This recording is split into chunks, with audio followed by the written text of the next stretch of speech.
Hello everyone, my name is Stanley St. Rose, and today we're going to be talking about Ethan Frome, written by Edith Wharton.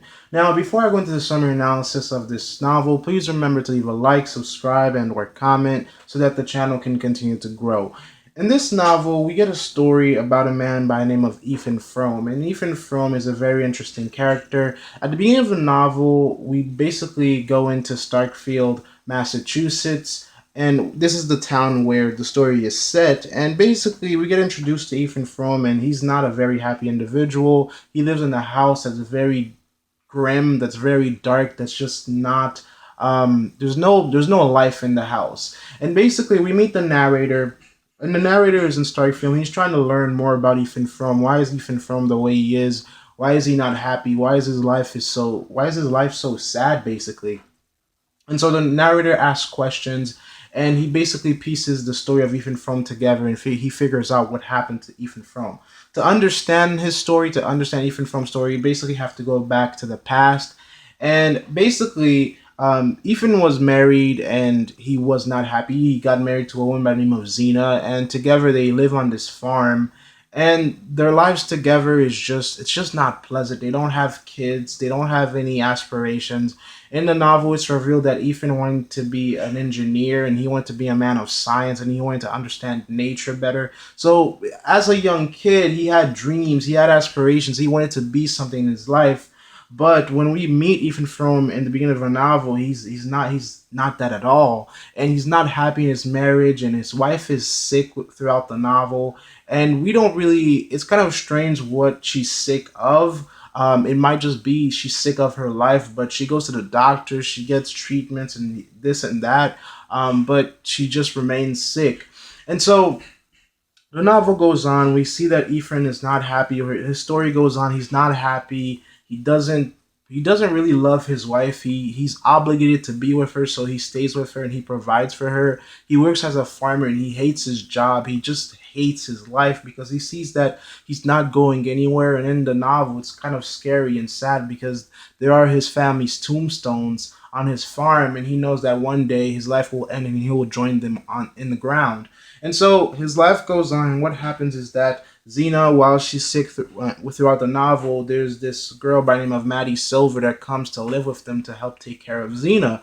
And Maddie's taking care of Xena, and it's going well. But what happens is that Ethan falls in love with Maddie because she's like this young girl that's beautiful, that's attractive. She's full of life. She's energetic, and Ethan, for him, Maddie is like this shot of adrenaline that comes into his life, and he just wants to be a part of her life. He wants to be with her. He wants to be in love with her, and Ethan doesn't know what to do because he can't leave his wife. He doesn't even have the finances to desert his wife.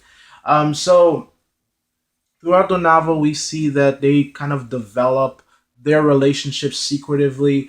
They kiss in the novel. They have these tender moments around the novel behind Ethan's wife.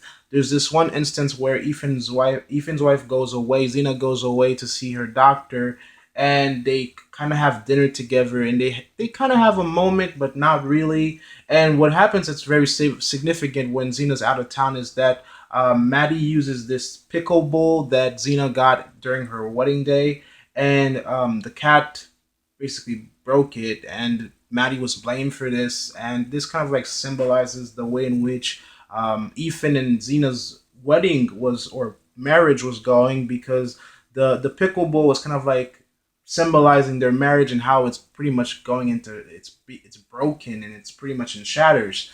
And so the novel goes on, and Xena knows what's going on in her house. She sees that Maddie and Ethan are developing up a relationship, and that there's a romantic relationship that could break apart her marriage. So she forces Ethan to push Maddie out of the house, and Ethan, there's nothing he can do about it because his wife is his wife, and she's the woman of the house, and what she says basically goes.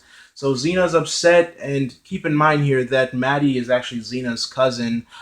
So both women do have some blame. Maddie is coming in to steal her cousin's husband, and Xena is kicking out her cousin in the snow or in the wilderness in the cold. And so both women, they're not angels, they're not perfect, but they're both fighting for the same man basically. And so Ethan basically by the end of the novel he has to take Maddie to the train station so that she can leave town. And Xena is, the fact that Ethan volunteers to take Maddie to the train station is something that's kind of like, she's not good with, she's not happy with. She just wants to break them apart. She just wants to keep her husband. She just wants to keep her life.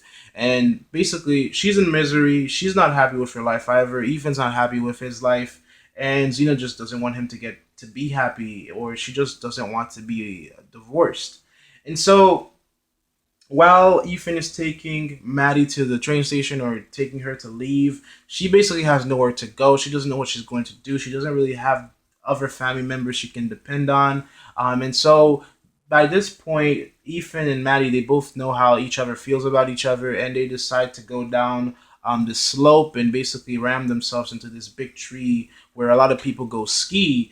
And so they're going down, they're skiing. First, they were just having fun, they're just skiing for fun. But when they realize it's the last time they're going to spend time with each other, they decide to just go for the tree and just commit suicide and kill themselves together in kind of like a Romeo and Juliet type of way. And basically, Ethan is steering, Maddie's prepared to die, he's prepared to die, but at the last second, he jerks the sled and they hit the tree, but they don't die. Maddie's paralyzed and Ethan is disfigured. And so the story kind of ends with Maddie staying at the house with Ethan and Xena, and the three of them are just living in this house where all of them are not happy. All of them are pretty much, they have no life, they have nowhere to go. Ethan's not happy in his marriage, and he loses his love for Maddie because she's disabled, she's crippled, and the joy and the youth and the excitement that was once in Maddie's disappeared after she becomes paralyzed. And so this novel doesn't end in a good way. It doesn't end in a happy. There's no happily ever after. It's pretty much just this farm of misery, this life of misery that all three of them live, and none of them can get out of it. Ethan can never be an engineer because he just doesn't have the finances to support himself, his wife, and Maddie now, and his dreams of becoming an engineer. So there's no dream. There's no aspiration that's going to succeed within this family, basically. And you kind of get the sense that by the end of the novel that all of them are going to be buried on the farm and their lives are just going to end in darkness and sadness and a state of melancholy, and there's just no hope. And that's the feeling, that's the atmosphere that surrounds Ethan Frome's life and his wife and pretty much his mistress or his sort of girlfriend or someone that was once his interest or love interest in Maddie. And the novel pretty much ends there. So, in terms of analysis, this novel is very significant because it kind of shows you, humans are creatures. We know, we are aware that we exist. We are aware that we're alive, and we constantly search for meaning in our lives, and we constantly search for purpose. And these characters, they're in a state of melancholy. They're depressed. They're sad because their lives can't go anywhere. Maddie can never get married. She can never have children. She can never have kids. That was already the truth since the beginning. It was already hard for her to find a stable condition to live. But the fact that she's crippled and she's disabled at the end of the novel, the chances that a suitor is going to come along or a man's going to come along to marry her is just slim. It's pretty much not going to happen. So her life is pretty much over, and she's just waiting for the date that she can die. In Ethan's house. And Xena, she's already sickly. I mean, she doesn't die at the end of the novel, and honestly, I don't think she's going to die at all. She's just there to constantly remind Ethan of how horrible he is for cheating on her, and her misery continues because her life is not going anywhere. Ethan's life is not going anywhere, and nobody's going anywhere, and it's just this perpetual sadness and depression and melancholy. And so Edith Wharton, she designed a book that's just, it's a hard read. It's a difficult read because these characters have no way out of their hell. So it kind of shows you that human beings, if we don't have a meaning in our lives, if we don't have something to make us want to live, to make us want to exist, life just becomes dark because these characters are suicidal. Ethan is suicidal. Maddie is suicidal. They were fully into killing themselves. You know, it was like a jerk motion that caused Ethan not to kill himself and Maddie. So these are suicidal characters that have no purpose. Their lives are not going anywhere, and it's extremely depressing. And well, it's somewhat of a good read. The novel was somewhat of a good read. So that's my summary analysis of what occurred, what happened within Ethan Frome by Edith Wharton. Please remember to leave a like, subscribe, and or comment, and I'll see you guys in the next video.